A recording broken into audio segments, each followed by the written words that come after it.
제가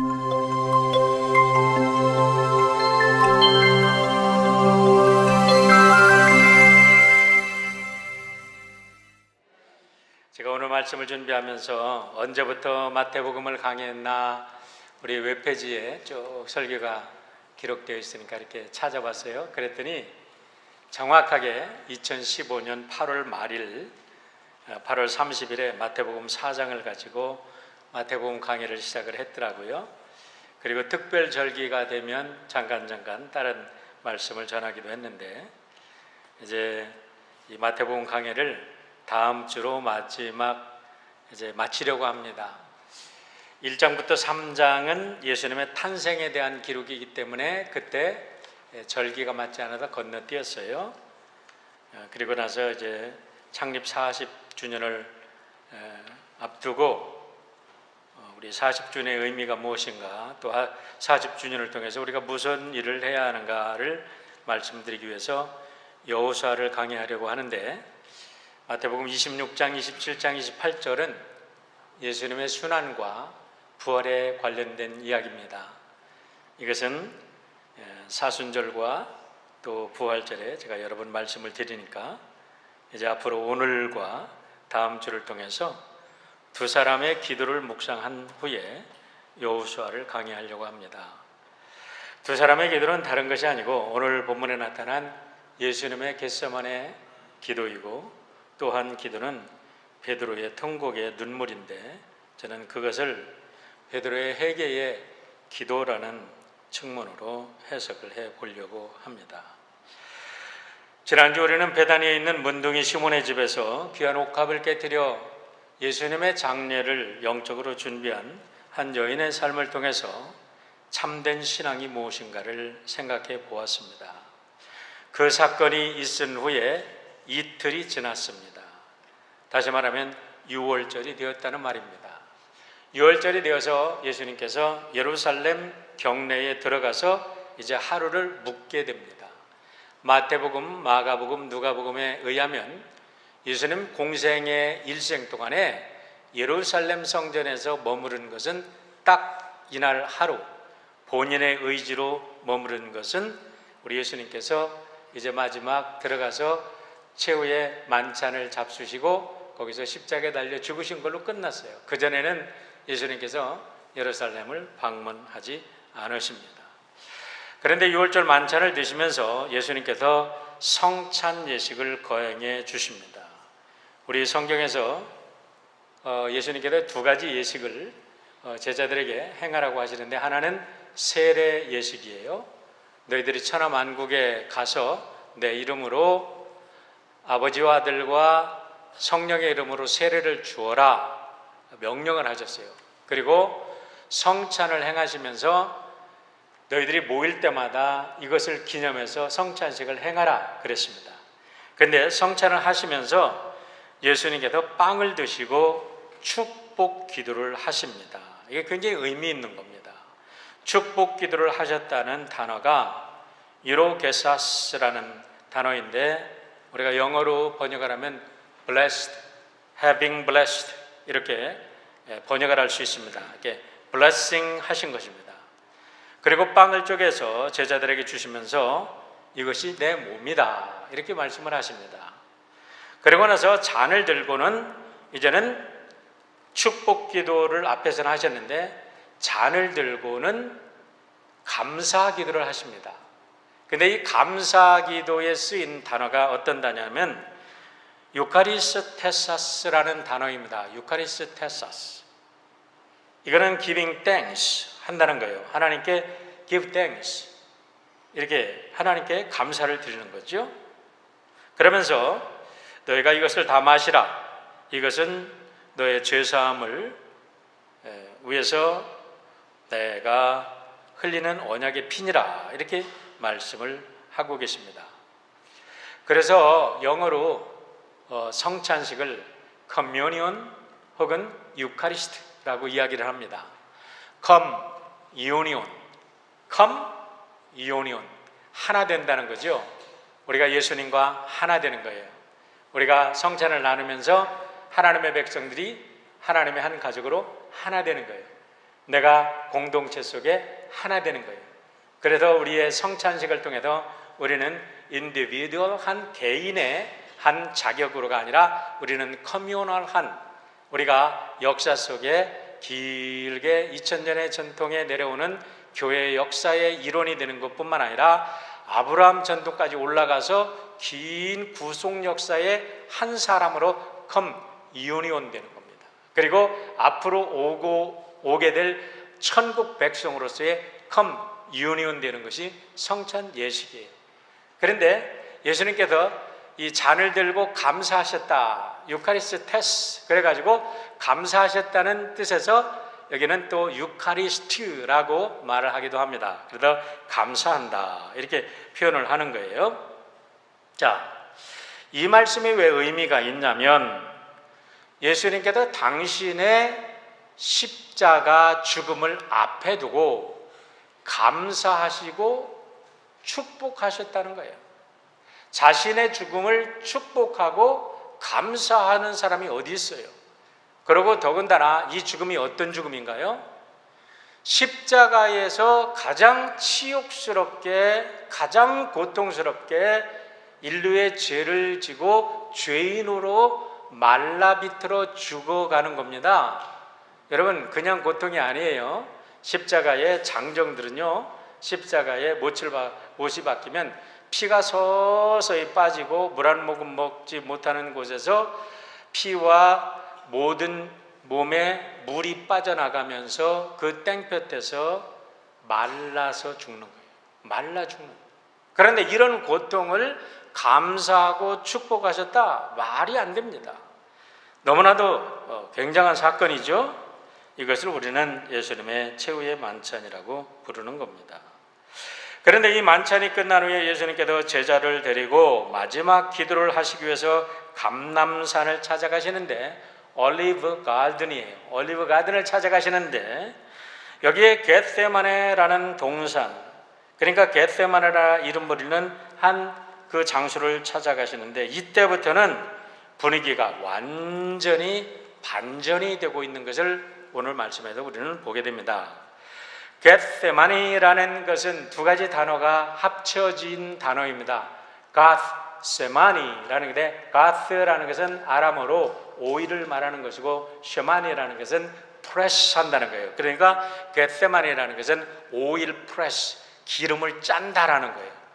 그런데 예수님께서 마지막 기도를 하시는 장소를 겟세마니에서 기도하시는 것도 특별한 의미가 있는 것이 뭐냐면, 예수님께서 이 속에서 모든 눈물과 땀과 땀방울이 핏방울처럼 떨어지는 것처럼 자기의 모든 진액을 쏟아내면서 기도를 하시는 거예요. 보통 기도가 아닙니다. 모든 진액이 쏟아지는, 자기를 그냥 기름 짜듯 이렇게 하면서 기도를 하시는 모습을 우리가 보게 되는 것입니다. 겟세마네라는 동산에 도착하신 예수님은 제자들을 두 그룹으로 나누시고 8명은 이곳에 머물러 나와 함께 깨어있으라 라고 부탁을 하십니다. 유다는 벌써 예수님을 팔아먹으러 떠났어요. 그리고 나머지 3명을 데리고 동산 깊숙이 들어가시면서 예수님이 이제까지도 한 번 약한 모습을 보이지 않던 예수님께서 베드로, 요한, 야고보에게 아주 특별하게 너무나 연약한 모습을 오늘 보여주고 계십니다. 그 말씀이 37절의 말씀이에요. 베드로와 세베대의 두 아들을 데리고 가실 때 고민하고 슬퍼하사라고 말합니다.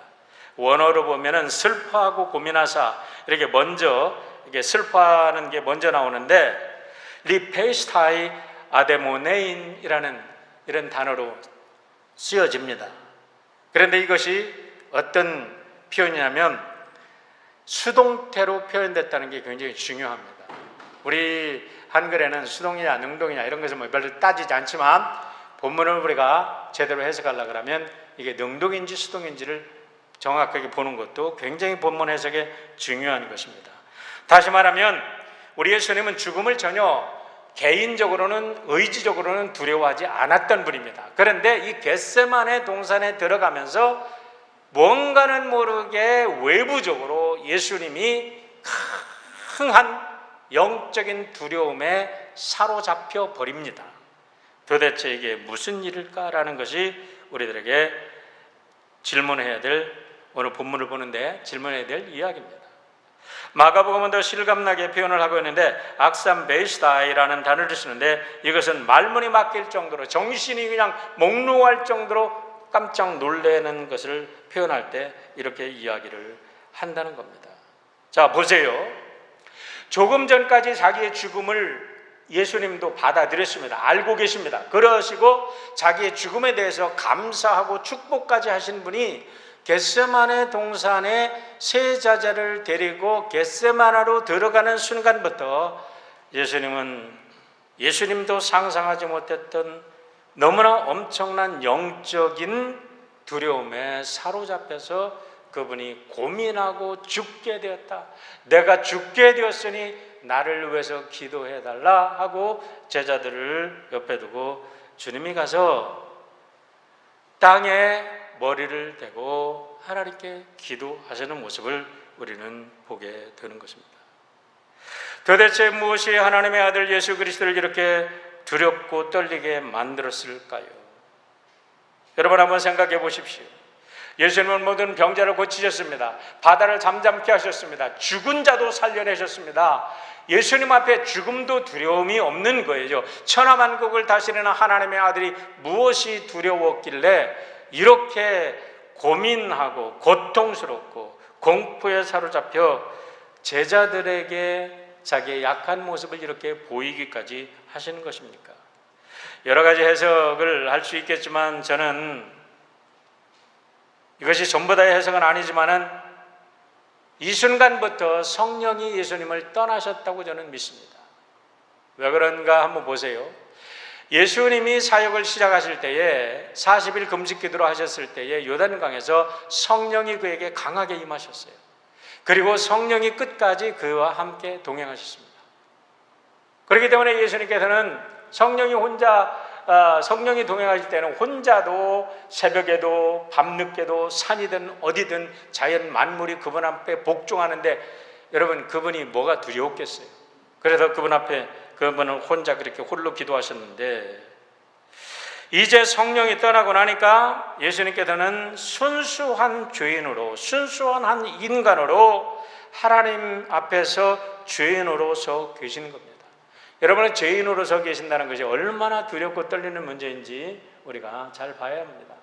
레위기 16장에 보면은 대제사장이 대속죄일에 이스라엘 백성들을 위해서 속죄하는 제사법이 나옵니다. 그 속죄하는 제사법이 뭐냐면 2마리의 염소를 택합니다. 그래서 그 염소들에게 기도하고 1마리는 잡아서 그 자리에서 제사로 드립니다. 또 1마리는 스케이프고트라고 이야기합니다. 스케이프고트, 희생양이라는 뜻으로 우리가 해석을 하죠. 그런데 이거를 아사셀 양이라고 이야기를 합니다. 아사셀 양. 그런데 이 아사셀 양에게 어떤 일을 하냐면 대제사장이 아사셀 양의 머리를 위해서 안수하며 기도하면서 이스라엘 모든 백성들의 죄를 전가시키는 거예요. 거기다가 트랜스포 시키는 거예요. 하나님, 우리 민족이 죄를 졌습니다. 알게 모르게 죄를 1년 동안, 대속죄일이라는 건 하루 있거든요. 그래서 1년에 한 번 모든 민족의 죄를 가지고 나가서 대제사장이 그 염소 머리 위에 죄를 전가시키면서 기도하고 나서 그 양을 광야 깊은 곳에 가서, 낭떠러지에 가서 던져버리는 거예요. 그 양은 이제 무서운 짐승에 물려도 죽든지 뼈가 부러져도 죽든지 거기서 그 낭떠러지에서 박살이 나도 죽든지 죽게 될 것입니다. 여러분들이 그 아사셀 양 그리고 스케이프고트를 어떻게 죽이는지 유튜브에도 보면 유대인들이 그런 아사셀 양을 갖다 던지는 모습들이, 그런 것이 유튜브에 잘 나와 있습니다. 근데 여기서 하나 우리가 봐야 될 것이 뭐냐면, 여러분 예수님은 히브리서 기자가 말씀했듯이 어린 양인 동시에 인류의 모든 죄를 대속한 대제사장이십니다. 그러니까 이 겟세마네의 기도가 어떤 기도냐면 예수님께서 스스로 인류의 모든 죄악을 자기에게 전가시키는 기도를 하는 거예요. 그러니까 모든 죄악을 당신에게 전가시키고 당신이 죄인이 되니까 그 순간부터 어떤 일이 일어납니까? 여러분 분명히 알아야 합니다. 죄인은 거룩하신 하나님 앞에 나갈 수 없습니다. 설 수 없습니다. 그러니까 하나님으로부터의 단절이 일어나는 거지요. 이 순간부터 예수님의 그 3일도 아니죠. 이제 6월절 그리고 그 다음에 죽으시고 이제 부활하시는까지 그 삶을 추적해 보면요, 예수님은 말 한마디 안 하십니다. 그저 털 깎는 자의 앞에서 어린 양이라고 표현했듯이 이사야가 말했듯이 그대로 조용히 죽으시는 거예요. 자, 그런데 예수님께서 마지막 십자가상에서 하나님께 부르짖습니다. 엘로이 엘로이 라마 사박다니, 하나님 어찌하여 나를 버리셨나이까. 하나님께 버림당한 거예요. 그게 버림당한 순간이 언제냐? 겟세마네에 들어가서 기도하는 순간부터 예수님은 인류의 대속죄로 죽으셔야 했기 때문에 하나님으로부터 버림당하고 분리되는 아픔을 겪게 된다는 거예요. 그 아픔을 표현한 것이 38절에 나옵니다. 38절 보세요.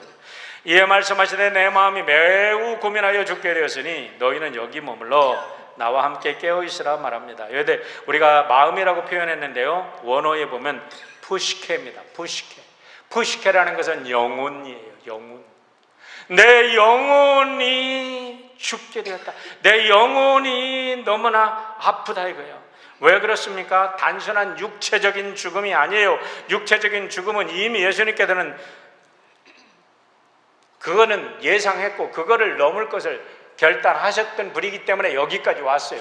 그런데 당신도 상상하지 못했던 영혼으로부터의, 하나님으로부터의 분리가 일어나는 영적 고통을 그때부터 겪게 되시는 겁니다.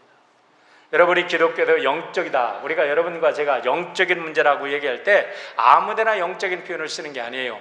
하나님과 나의 관계 속에서의 영적인 문제를 영적이다 이렇게 얘기를 하는 거예요. 스피리추얼한 문제라는 것은 하나님과 나의 관계를 말하는 거예요. 그런데 예수님께서 이 순간부터 spiritually 완전히 disconnected from God, 하나님으로부터 완전히 disconnect 되는 거예요. 여러분 오늘날 모든 고통이 어디서 옵니까? 커넥션 프로블럼이에요. 딱 커넥션 프로블럼에서 오잖아요. 여러분 우리가 젊은이들 요즘에 컴퓨터 쓰는데 컴퓨터가 디스커넥트 되면 정신이 없어. 뭐 일도 안 해. 막 머릿속부터 혼란스러워져요. 그게 커넥트 되어 있어야 쓰지 않아도 안심을 해요. 그런데 우리들의 모든 하나님과 모든 인간과 자기의 본질과 디스커넥트 인간으로 살아가는 것이 얼마나 고통스럽습니까? 여러분 인류는 두 가지 동산으로부터 인류의 역사가 바뀌고 있음을 우리는 알아야 됩니다. 에덴 동산에서 하나님과 인간이 죄로 인해서 디스커넥트 됐어요. 그런데 우리 예수님께서 이 겟세마네 동산에서 피 흘려, 이 땀 흘려, 눈물 흘려 자기의 진액을 쏟아내면서 자기를 오일 프라시 하면서 기도하심으로 인류의 죄를 자기가 전가받고 죽으심으로 해서 우리는 예수 그리스도를 통해서 다시 connected, reconnect 되는 거예요. 그래서 우리가 예수 그리스도를 우리의 진리와 진리요 길이요 생명이라고 보는 겁니다. 예수님께서 겟세마네 동산에 더 기도하는 순간부터 하나님이 보이지 않습니다. 어디를 돌아보아도 하나님이 계시지 않아요. 여러분 이런 것은요, 아담과 하와가 선악과를 따먹으면 죽는다는 걸 알고 있었던 거하고 딱 따먹는 순간부터 세상이 완전히 바뀐 거하고, 그거를 보면 우리가 예수님이 겟세마네 동산에 들어가면서 그 상황 변화를 우리가 추측할 수가 있습니다. 여기 도스토옙스키의 죄와 벌을 읽으신 분들도 계실 겁니다. 우리가 한국에서 대학교 시험 보려면 우리가 책도 많이 읽어라 그래가지고 우리 학생 때 많이 읽죠. 거기에 읽어보면 라스콜라니코프라는 그 주인공이 나옵니다. 이게 법 공부를 해요. 그런데 법 공부를 하는데 보니까 아주 그 전당포에 수전노 여인이 있어. 아주 착취만 해. 저 쓸모없는 여인 같아. 그래가지고 자기가 의롭다고 생각하고 그 여인을 죽여. 그런데 그 순간부터 세상은 완전히 바뀌어버려. 완전히 바뀌는 거예요. 여러분, 미투 운동 잘못된 거 누가 몰라요? 그러나 잘못된 거 아는 거하고 불륜의 관계를 딱 시작하는 거하고는 차원이 다른 거예요.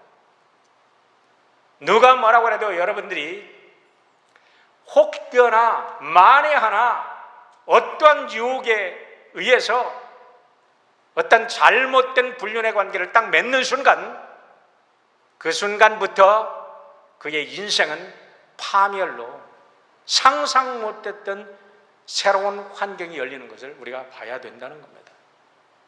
다시 말하면 우리 예수님께서 여러분 지금 이 기도하는 것, 이 잔을 받는 것, 이런 죄인들과 자기를 아이덴티파이 하는 거예요.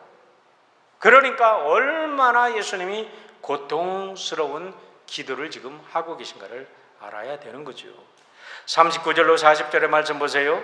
조금 나아가서 얼굴을 땅에 대시고 엎드려 기도하여 이르시되 내 아버지여, 만일 할만하시거든 이 잔을 내게서 지나가게 하옵소서. 그러나 나의 원대로 마옵시고 아버지의 원대로 하옵소서 하시고, 제자들에게 오사 그 자는 것을 보시고 베드로에게 말씀하시되 너희가 나와 함께 한 시간도 이렇게 깨어 있을 수 없다냐. 성령님도 떠나셨습니다. 사랑했던 제자들도 함께 하지 못합니다. 사랑하는 성도 여러분, 누군가 한 번은, 누군가가 아니라 누구든지 한 번은 우리 모두가 이 길을 걸어가야 합니다.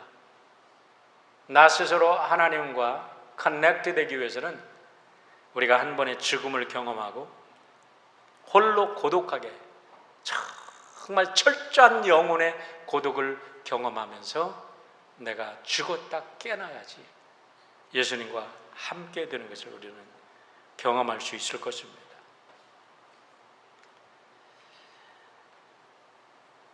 그런데 여기서 우리가 주목해 봐야 될 말씀이 있습니다. 조금 나가서 얼굴을 땅에 대시고 엎드려 기도하여 이르시되.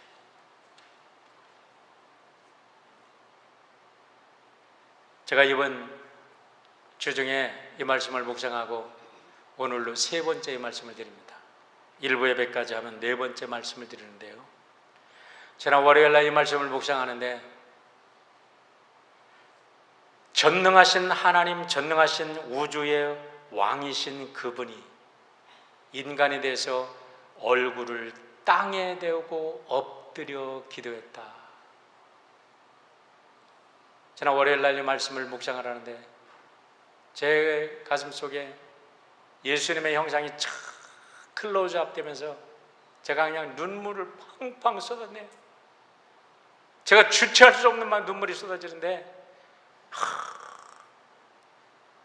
왜 왕의 왕 되신 하나님께서, 왜 주의 주가 되시는 하나님께서, 뭐 때문에 그 거룩하신 분이 땅 바닥이라는 것은 상징적으로 가장 더럽고 추한 곳 아닙니까? 거기에 얼굴을 대시고 눈물로 통곡하며 기도하여 하셨을까? 다른 게 아니라 바로 나의 죄 때문에 그랬다. 내가 마셔야 할 그 죄악의 독, 내가 마셔야 될 그 치욕의 독의 잔을 주님이 마시기 위해서 그랬다는 것이 생각나니까 너무나 죄스럽고 감사하고 감동되니까 눈물이 쏟아지지 않을 수가 없었습니다. 헨델의 메시아 마지막 부분에 할렐루야를 기억하시나요? 전능의 주가 다스린다. 왕의 왕, 주의 주, 그리스도의 왕국이 마신다. 주가 길이 다스리시리라. 그러는데 그 길이 다스릴, 우주 만물을 다스릴 그 하나님께서 얼굴을 땅에 대시고 엎드려 기도하셨다. 그 내용은 무엇인가요? 39절을 보시길 바랍니다. 내 아버지여, 만일 할만하시던 이 잔을 내게서 지나가게 하옵소서. 그러나 나의 원대로 마옵시고 아버지의 원대로 하옵소서. 이 잔 무슨 잔입니까? 누구를 위한 잔입니까? 조금 이따 다시 해석을 하겠지만은 예수님은 거듭 3번 이렇게 기도하시고서 이제는 일어나서 함께 가자, 인자를 파는 자들이 가까이 왔느니라 하고 십자가를 향하여 가시는데, 그제부터는 말 없이 이제는 고민하지 아니하시고 십자가를 향하여 묵묵히 가시는 주님을 보게 됩니다. 저는 오늘 기도 속에서 3가지 의미를 찾아보려고 합니다. 첫째, 주님의 기도는 본문에 나와 있듯이 하나님의 뜻을 이루는 기도였다는 겁니다. 인류를 향하신 하나님의 뜻이 무엇입니까? 베드로 사도는 이렇게 말합니다. 베드로후서 3장 9절입니다. 오직 주께서는 너희를 대하여 오래 참으사 아무도 멸망하지 아니하고 다 회개하기에 이르기를 원하시느니라. 이상 모든 사람들, 이상 모든 사기꾼들, 이상 모든 거짓말장애들, 이상의 모든 강도들도 하나도 빠짐없이 회개하고 돌아와 구원받기를 원하시는 분이 하나님의 뜻이라는 거죠. 사도 요한은 이렇게 말합니다. 하나님의 세상을 이처럼 사랑하다 독생자를 주셨으니 이는 그를 믿는 자마다 멸망치 않고 영생을 얻게 하려 하심이라.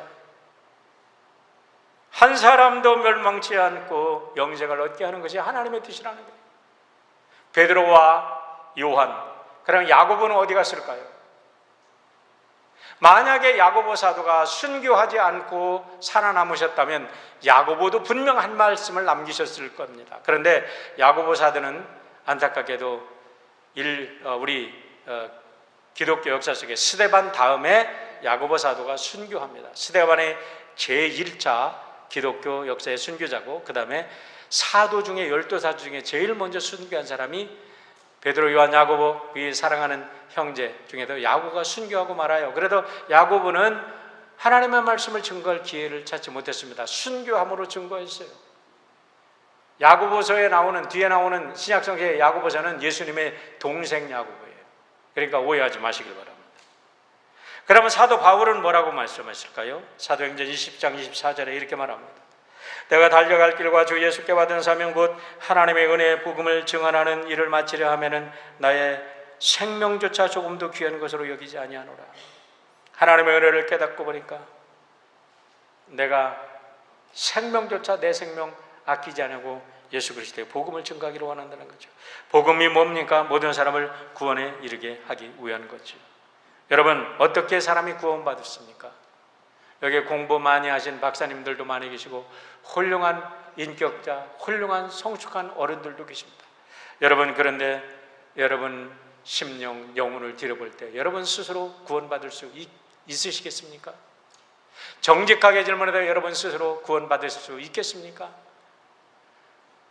여러분 중에는 혹시나 스스로 구원받으실 분이 계신지 모르겠지만 저는 평생 교회를 다녔고 평생 목회자로 저는 학교를 떠나보지 않고 또 교회를 떠나보지 않은 사람이고 세상에 어떤 직업을 가진 것, 아이들 가르치는 직업밖에는 가진 적이 없는데, 그래서 뭐 세상 못된 짓을 해본 적이 없는데 제 영혼을 들여다볼 때 너무 추하고 너무 악하고 너무 지저분하고 저 스스로는 절대로 구원받지 못한다는 것을 저는 고백할 수밖에 없습니다.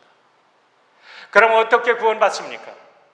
에덴 동산에서 아담과 하와가 죄악에 의해서 그 죄를 위해서 파괴되었던 생명의 원리가 회복되지 않으면 인간은 구원받을 수 없어. 그런데 그 원리를 회복한 게 뭡니까? 바로 십자가 사건이고, 그 십자가 사건을 위해서 일어난 그 역사가 겟세마네 동산의 기도였다는 거예요. 여러분, 우리가 십자가 사건이 마지막 사탄의 승리라고 생각할 수 있지만 저는 겟세마네 동산에서 예수님께서 하나님의 잔을 마시겠습니다 하고 순종하는 결단의 기도가 없었으면 십자가 사건은 없습니다. 때문에 사탄은 이 겟세마네 동산에서 사탄은 패하고 만 거예요. 예수님께서는 겟세마네 동산에 기도해서 승리하셨기 때문에 여러분과 저를 위한 영원한 인류를 위한 생명의 길이 되신 줄 믿으시기를 바랍니다. 우리 예수님께서 그 겟세마네 동산에서 기도하실 때 가장 두려워했던 존재가 어떤 존재였을까요? 여러분, 예수님이 공생애를 시작하실 때 사탄이 와서 세 가지 시험을 했잖아요. 인간의 가장 근본적인 시험입니다. 이것이 제가 처음 우리 15년 8월 30일 날 말씀 전해졌던 거예요. 그런데 끝없이 사탄은 방해하고 예수님의 기도를 방해했는데 이 마지막 겟세마네 동산에서 얼만큼 방해했을까요? 예수님을 영적인 죽음과 공포 속에 완전히 밀어넣고 너는 끝장이야, 너 포기해 하고 치열한 전쟁을 벌이는 것을 우리가 볼 수 있어요. 사탄이 어디 있냐 하지만 예수님의 그 고통의 부르짖음 속에서 우리는 사탄과의 치열한 전쟁임을 우리는 알게 되는 것입니다. 여기서 분명히 우리가 알아야 될 것입니다. 하나님의 일 기도하지 않고 되지 않습니다. 어림도 없는 소리입니다. 여러분, 하나님의 일 그냥 되는 게 아닙니다. 하나님의 일을 하려고 하는 사람들이라면 반드시 어느 정도는 기쁘게 합니다. 그런데 결정적인 순간에 사탄이 방해를 합니다. 그래놓고 시험에 빠져서 하나님을 원망하고 교회를 원망하고 성도를 원망하고 엉망으로 만들어버립니다. 저 사람 잘 믿는 줄 알았는데 저 사람이 꼬꾸라지는 거 보니까 교회 다녀도 소용없네, 저거 다 헛것이네, 사람들은 그렇게 판단합니다. 왜 그런가요? 기도하지 않으면 이런 일을 당할 수밖에 없는 거예요. 기도하지 않으면 하나님의 자녀가 아니라 사단의 종이 될 수밖에 없다는 사실을 잊지 말기를 바랍니다. 주님은 하나님의 뜻을 위해서 그 잔을 마셨습니다. 두 번째, 예수님은 여러분과 저를 위해서 기도하셨음을 잊지 말라는 것입니다. 요한복음 14장 6절에 이렇게 말씀하십니다. 예수께서 이르시되 내가 곧 길이요 진리요 생명이니 나로 말미암지 않고는 아버지께로 올 자가 없느니라 그랬어요. 자, 여러분, 이 요한복음의 말씀을 진리로 확정시켜주는 놀라운 말씀들이 성경에 기록되어 있습니다. 마태복음 27장 50절로 51절 말씀 함께 한번 읽어보겠습니다. 같이 읽습니다. 시작. 예수께서 다시 크게 소리 지르시고 영혼이 떠나시니라. 이에 성소 휘장이 위로부터 아래까지 찢어져 둘이 되고 땅이 진동하며 바위가 터지고. 참 희한하죠? 예수님은 지금 골고다 언덕에서 십자가에 달려 죽으십니다. 하나님의 성전에 아무도 없습니다. 모세 시대부터 예수님 때까지 거의 2000년 성전이 성막으로 왔든지 어쩐든지 그 지성소가 있었습니다. 지성소를 가리고 있었던 것이 천막입니다. 이 성막에 이 지성소에 막이 있었는데 그거는 아주 고는 배실로 청색, 홍색, 적색실로 짰기 때문에, 그리고 두껍게 짰기 때문에 말 5마리가 양쪽에서 끌어도 찢어지지 않는데, 그런데 예수님이 운명하시는 순간에 그 성전에서 성전 휘장이 위로부터 아래까지 쫙 찢어져 내려졌다는 거예요. 무슨 의미냐? 히브리서 기자가요 너무나 놀라운 해석을 해줍니다. 여러분, 마태와 히브리가 같이 히브리서 기자가 얘기한 게 아니거든요. 그런데 이런 사건들을 하나님께서는 하나님의 백성들을 통해서 이렇게 해석하게 만드시고 이렇게 영감을 통해서 기록하게 하십니다. 히브리서 10장 20절 같이 읽습니다. 시작. 그 길은 우리를 위하여 휘장 가운데 열어놓으신 새로운 살 길이요 휘장은 곧 그의 육체니라. 다시 말하면 예수님이 십자가에서 죽으시는 운명하시는 그 순간에 이제는 죽음의 길은 끝나고 모든 사람들이 하나님 앞에 나아갈 수 있는 진리의 길, 생명의 길, 영원한 축복의 길이 활짝 열린 줄 믿으시길 바랍니다. 바로 그 잔을 마시기 위해서 예수님이 기도하신 거예요. 여러분, 그 잔은 어떤 잔인가요? 인류의 죄악으로 가득 찬 잔이었습니다. 다시 말하면 그 잔을 마신다는 것은 짐승만도 못한 존재가 스스로 그런 존재가 되어진다는 겁니다. 성경에는 버러지만도 못한 버러지 같은 이스라엘아라고 이사야에서 표현합니다. 다시 말하면 요즘 죄송한 말씀 드립니다. 죄송합니다. 사람들 중에는 버러지만도 못한 인간들도 있습니다. 인간의 형상을 하고 있는데 짐승만도 못한 인간들이 있어요. 그렇잖아요. 그런데요, 예수님이 이 잔을 마셨다는 것은요, 그 짐승만도 못한 인간이 됐다는 거예요. 예수님이 창녀와 아이덴티파이 되고, 살인자와 아이덴티파이 되고, 강간범과 아이덴티파이 되고, 강도와 아이덴티파이 되고, 거짓과 오만과 자만과 모든 것으로 가득 찬 그런 거짓된 인간과 아이덴티파이 됐어요. 그래서 그분을 믿을 때에 강도도 구원받고, 강간범도 구원받고, 사기꾼도 구원받고, 도둑놈도 구원받고, 거짓말쟁이도 구원받고, 살인자도 구원받게 되는 줄 믿으시길 바랍니다. 이게 바로 겟세마네 동산의 기도의 비밀, 이 놀라운 비밀이 들어있는 것입니다. 예수님이 마신 잔 속에는 수치와 멸시와 부끄럼, 저주의 모든 것이 들어있는데 예수님은 그 잔을 앞에 놓고 기도하시는 거예요. 아버지, 내가 이 잔 좀 안 마시면 다른 방법 없습니까? 그런데 하나님이 뭐라고 응답하시는겁니까? 하나님이 침묵하십니다. 여러분, 이 하나님의 침묵의 소리를 들어야 합니다. 때로는 부모가 되보면요, 부모한테 달려드는 자식들 가끔 볼 수가 있습니다. 때로는 부모가 자식에게 못할 큰 사명을 맡길 때도 있습니다. 그때는 말할 수 없어요. 너무나 가슴 아파서, 내가 내 눈에 넣어도 아깝지 않은 이 자식이 이 일을 행하는 것이 너무나 가슴 아파서 차라리 내가 죽었으면 좋겠는데 이 자식이 그 길을 가야 돼. 그러면 아버지는 말없이, 말 못하고 눈물 흘리는 거죠. 여러분, 오늘 이 예수님께서 이 간구를 할 때 하나님의 눈물이 보이십니까? 패션 오브 크라이스트에서 마지막 예수님이 죽으실 때 하늘에서 눈물 한 방울이 콱 떨어지는 그것을 보셨습니까? 하나님은 침묵으로 대답하시는데 예수님은 그 침묵을 가슴으로 받아들이시고 이제는 십자가를 향해 가셨습니다. 다른 게 아니라 바로 여러분과 저를 위한 그 잔을 받으시러 십자가에 가신 줄 믿으시기를 바랍니다. 세 번째로, 그렇다면 우리 모두 자신의 겟세마네를 경험해야 되고 있다는 사실을 아시길 바랍니다. 우리 나름대로의 겟세마네 동산을 건너지 않으면 반드시 우리들에게 치명적인 우리들의 사단의 공격이 우리에게 올 수가 있다는 거예요.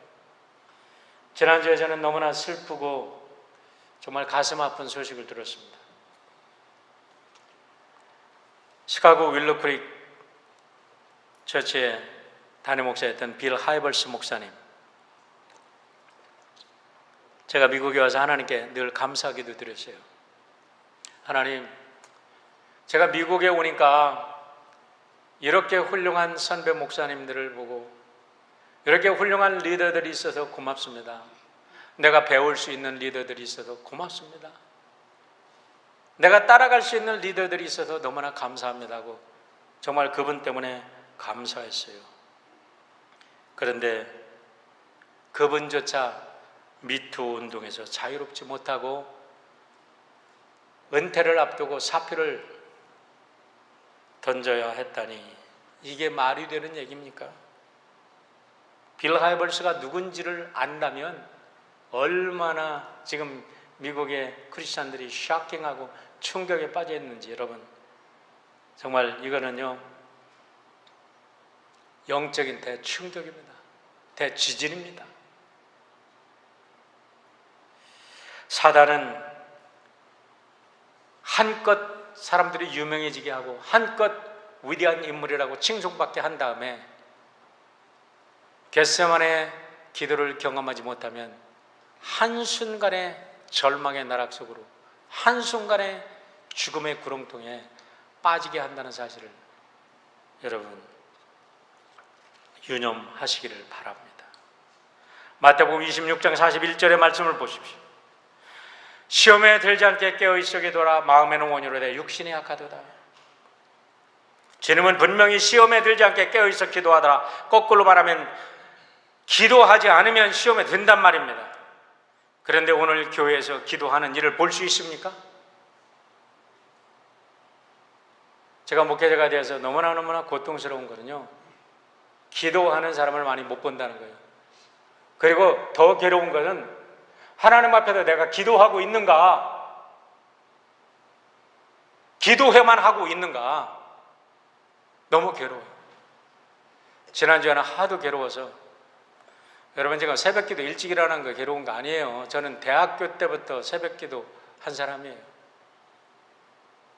40년을 하나님께서 새벽기도 훈련시킨 사람이에요. 그런데 지난주에 처음으로 제 아내한테 고백했어요. 여보, 나 정말 새벽기도 못하겠어. 너무너무 힘들어. 영적인 싸움이 너무 힘들어. 그러니까 저희 아내가 그래. 여보, 그래도 성전의 불꽃 꺼트리를 말랬잖아. 성전의 불꽃 꺼트리 좀 말랬잖아. 고맙고 용기를 얻었습니다. 기도회는 천지에 흘러넘칩니다. 기도 세미나가 얼마나 많은지 모릅니다. 기도 학교도 많습니다. 기도 훈련도 많습니다. 기도에 대한 책도 많습니다. 기도에 대한 책도 씁니다. 빌 하이벌스 목사도 시간이 없어서 기도합니다라는 두꺼운 책을 썼습니다. 그런데 왜 무너집니까? 왜 무너집니까? 정말 기도합니까? 아니면 기도회만 참석합니까? 수많은 사람들이 기도회 안다고 여기저기 돌아다니면서 쇼하는 모습 보면서 늘 갈등하고 고민하고, 과연 이 일을 계속 해야 되나 하는 안타까움 속에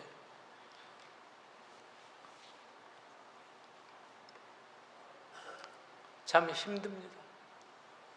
사랑하는 성도 여러분, 기도에 참여하는 게 기도로 착각하면 큰일 납니다. 기도를 빙자하는 하나의 행사지 그게 무슨 기도입니까? 진정한 기도는요, 우리 주님처럼 겟세마네에 자기를 쪼개고 하나님의 뜻이 나 안에서 이루어지기를 하나님 앞에 엎드리는 것이 진정한 기도임을 알아야 합니다. 제가 대학을 졸업하고 고등학교 교사로 봉직한 적이 있습니다. 짬을 내서 여름에 황제 토레이 신부를 찾아갔습니다. CCC 활동을 했던 사람이기 때문에 토레이 신부의 명적을 듣고 강원도 황제 예수원을 찾아갔는데, 토레이 신부님이 미국에 펀드레이징을 하러 오셨기 때문에 만나지는 못했습니다.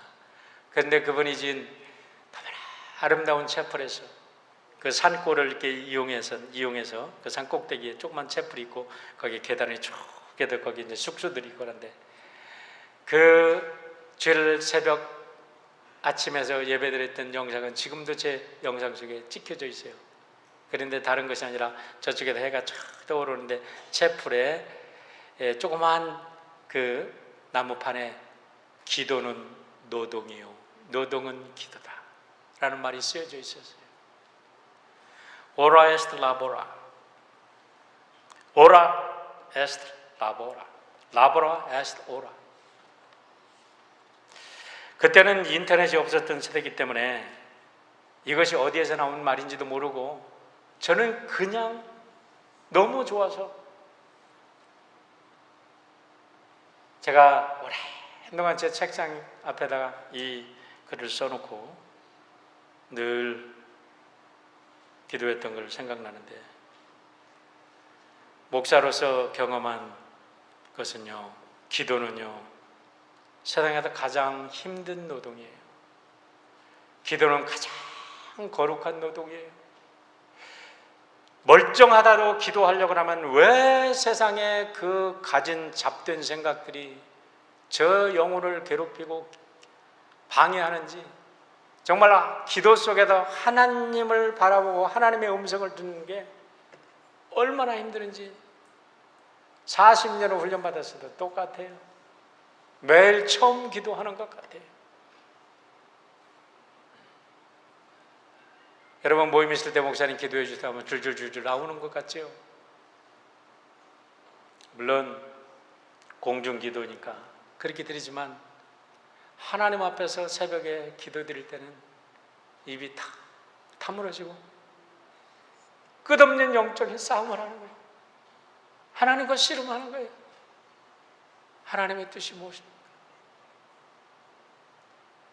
사랑하는 성도 여러분, 여러분의 삶 속에 일주일 하루에 단 1분이라도 5분이라도 진실로 하나님과 대화하는 기도 속에 여러분의 삶이 날마다 하나님께서 기뻐하시는 축복된 삶으로 변화되기를 주의 이름으로 축원합니다.